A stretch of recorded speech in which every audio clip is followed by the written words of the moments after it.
The early Christian fathers first identified December 25 as Jesus' birthday. From 70 AD to 204 AD, yun ang ginagawa ng mga early Christians. Kaya hindi yan paganismo.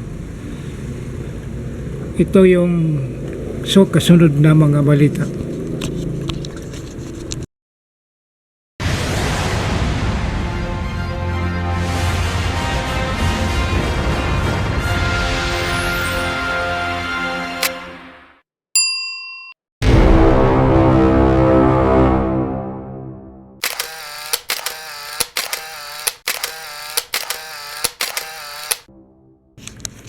Ito ay pagpakita ng December 25 ang tunay na kapanganakan ni Jesus Christ.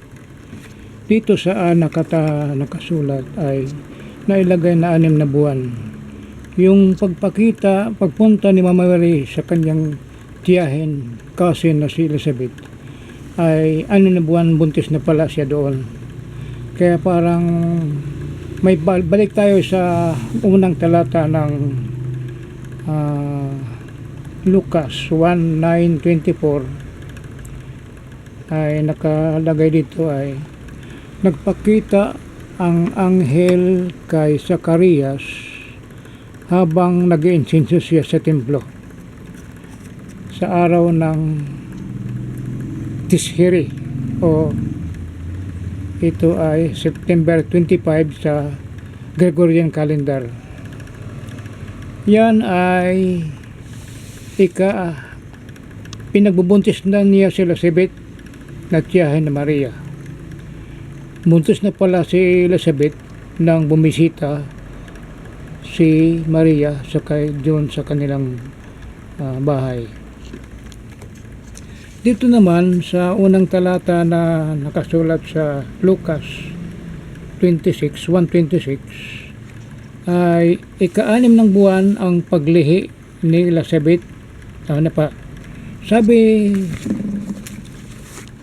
sa Lucas 1:26, sabi 1:26, in the 6th month the angel Gabriel was sent from God to the city of Galilee named Nazareth to a betrothed man whose name was Joseph, a house of David, and a virgin named Mary.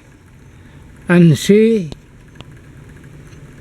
came to her and said, Hail, full of grace, the Lord is with you.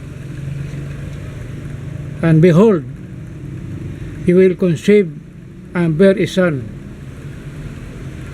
and you shall call her name Jesus. And behold, your kinswoman Elizabeth in her old age has also conceived a son, and this is a 6th month, who was called barren.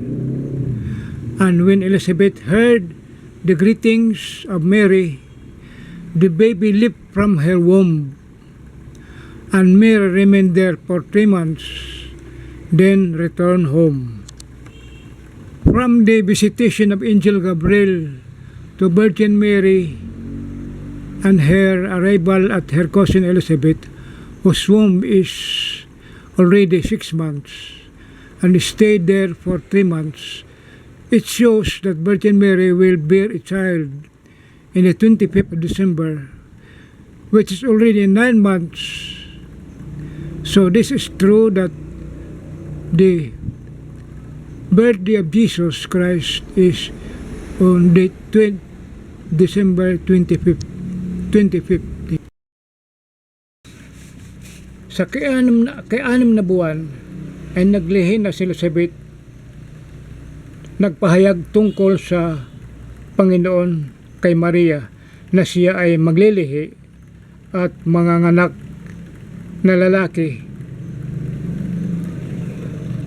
na pangalanan daw na si Jesus ang pangalan. At dito binisita siya ng kanyang pinsan na si Mama Mary at pumunta dito at nag-stay ng 3 buwan.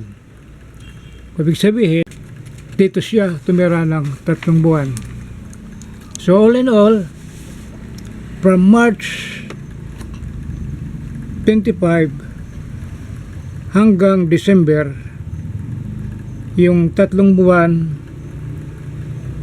at saka yung 6 months ay nagkakaroon ng 9 months. So totaling to December. So dyan si Jesus Christ pinanganak. Ito yung lihim na minusisi ng mga scholar. Si Elizabeth na hindi magkaanak pala, baog yan. At ano sila sa Panginoon na magkaanak, tiya yan, auntie yan ni Mama Mary. Pumunta siya doon, bumisita. Kaya nang magyakap sila ay naglip ang kanyang tiyan, parang lumukso ang kanyang tiyan sa kay Mama Mary, na doon si John pala yung magiging anak na magbibinyag kay Jesus Christ. Yan ang pangyayari.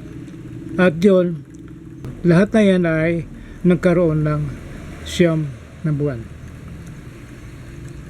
So, sabay-sabay sila ay 6 months. Okay. Ito yung buod ng pagkaanak ni Jesus Christ. Okay.